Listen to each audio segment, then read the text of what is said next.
की online class में आज हम चैप्टर होगा खनिज का वितरण।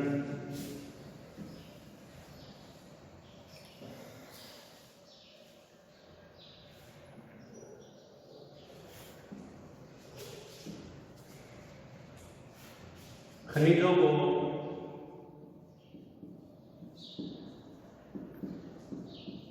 चट्टानों के आधार पर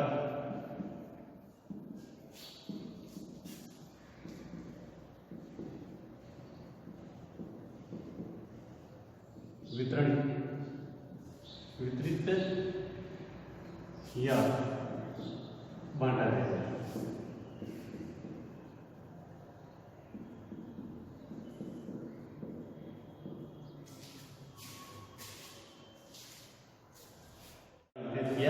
या बांटा गया है। तो खनिजों को हम वैसे नंबर 1 है वो है धात्विक खनिज। इन सब का हमने अध्ययन किया था पहले। अब ये जानेंगे कि कौन सा खनिज किस किस की कौन कौन से सेलों में पाया जाता है, कौन कौन सी चट्टानों में पाया जाता है। तो ये आग्नेय धात्विक खनिज है, वो आग्नेय वे कायांतरित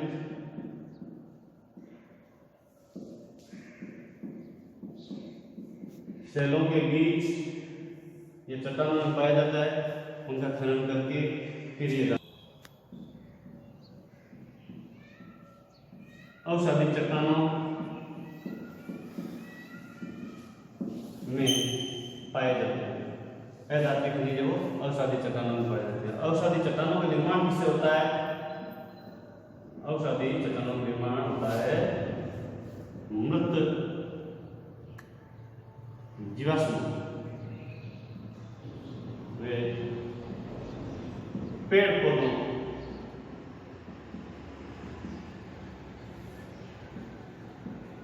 के दबने से। अवसादी चट्टानों के बीच में मृत जीवाश्मों व पेड़ पौधों के दबने से ईंधन यानी प्राकृतिक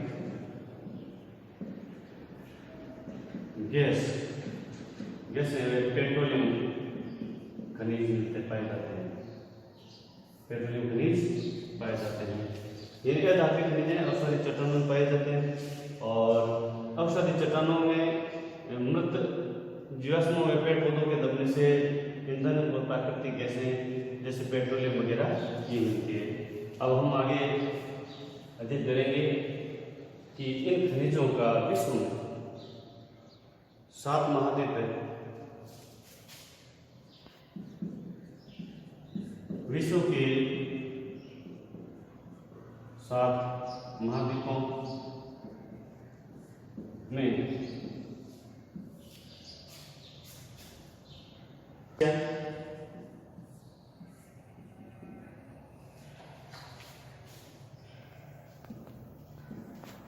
इस महाद्वीप में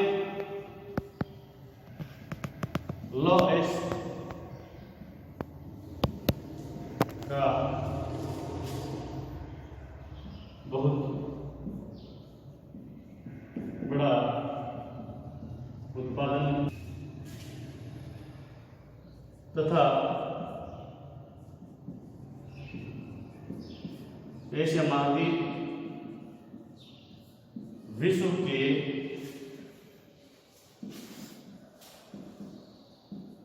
आधे टिन का उत्पादन करता है।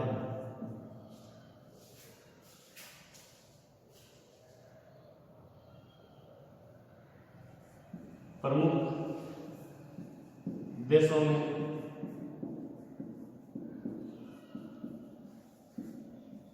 लोहा टिन की भंडार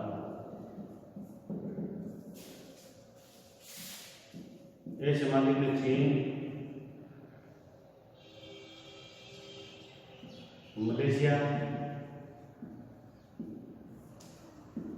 व इंडोनेशिया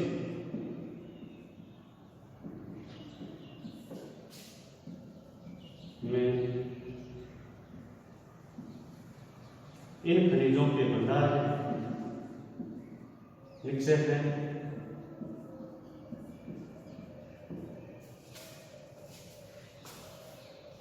यूरोप महाद्वीप, इस महाद्वीप में विश्व का सबसे अधिक लौह अयस्क का उत्पादन होता है। इसलिए विश्व में लौह अयस्क का सबसे अग्रणी उत्पादक है यूरोप। यूरोप में कई देशों में लोहे के विशाल भंडार है, जिनमें से रूस, यूक्रेन और स्वीडन।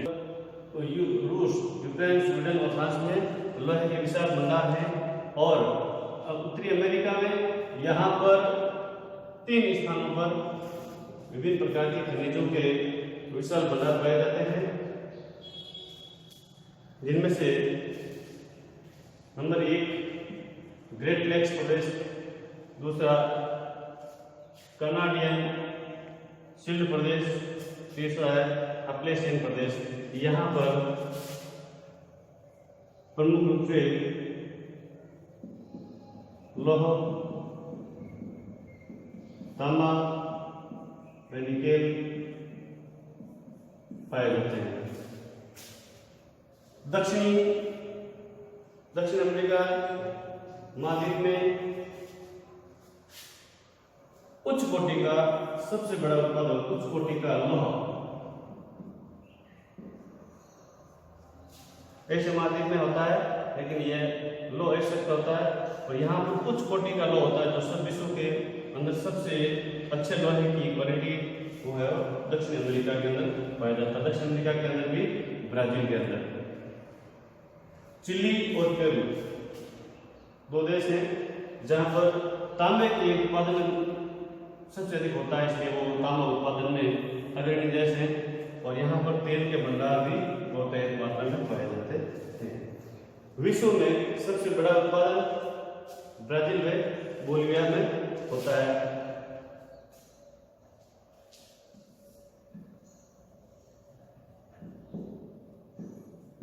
लोहे का उत्पादन।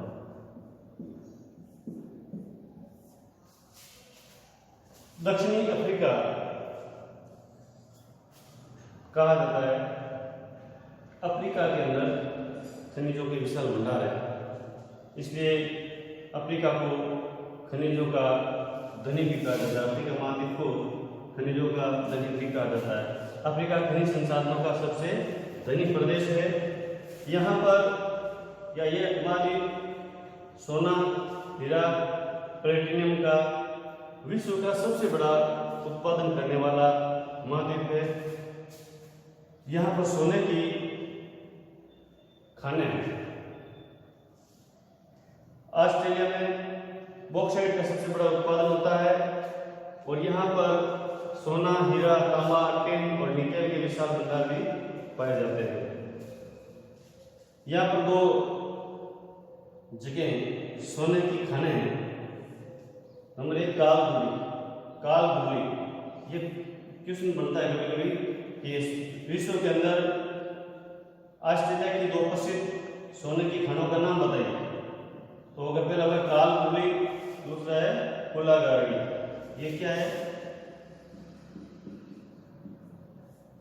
सोने की खाने। अंटार्कटिका महाद्वीप, जो वर्तमान में अभी तक खनिज संसाधनों की संभाव्य उपलब्धता है, क्योंकि यहाँ पर बर्फ अधिक होने के कारण खनन क्रिया असंभव है और अब शुरू हो भी गया है। इसलिए यहाँ पर भूगोल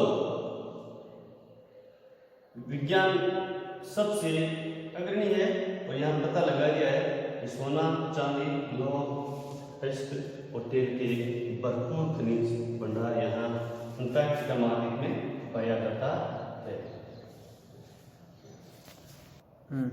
हाँ, तो मैंने अभी बताया था आपको सोने की खानों के बारे में।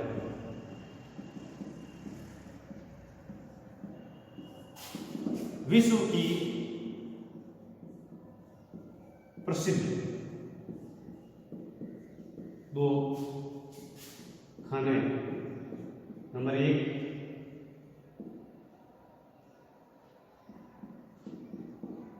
काल भूली, नंबर 2 फुलगाड़ी।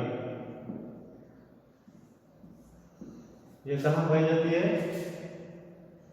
ये कहाँ पर है? ऑस्ट्रेलिया महाद्वीप।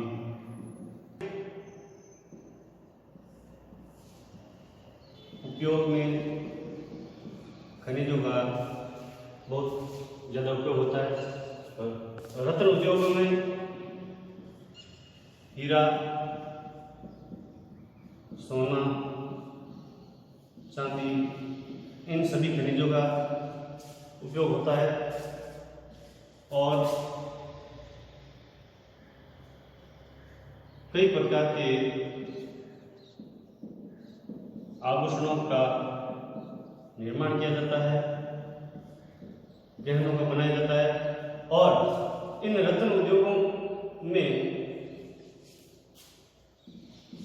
कई उद्योग विश्व प्रसिद्ध हैं।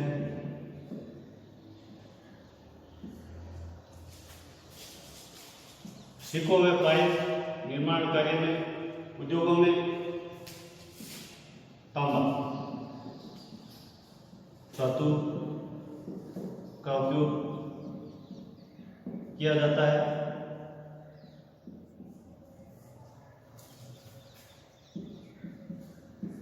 तार बनाने में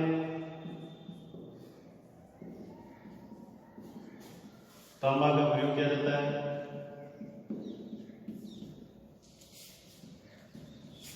कई इलेक्ट्रिकल मटेरियल, वैकल्पिक पुर्जे भी बनाए जाते हैं।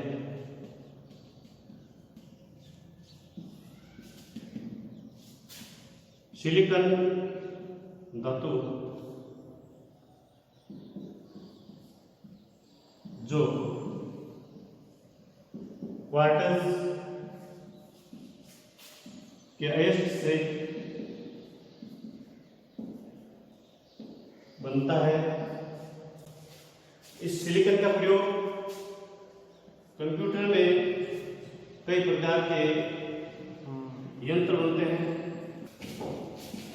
माइक्रोचिप वगैरह कई प्रकार के कंप्यूटर के छोटे छोटे पार्ट्स आते हैं जो सिलिकॉन धातु से बनते हैं। जो एल्यूमिनियम,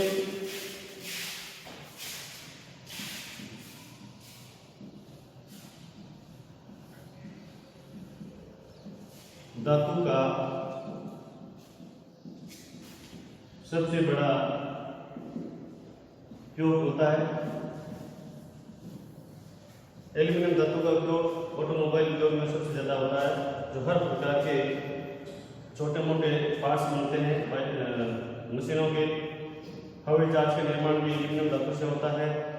रसोई गैस, रसोई के अंदर जो बर्तन होते हैं अधिकांशतः वो भी एल्यूमिनियम धातु से ही बनाए जाते हैं।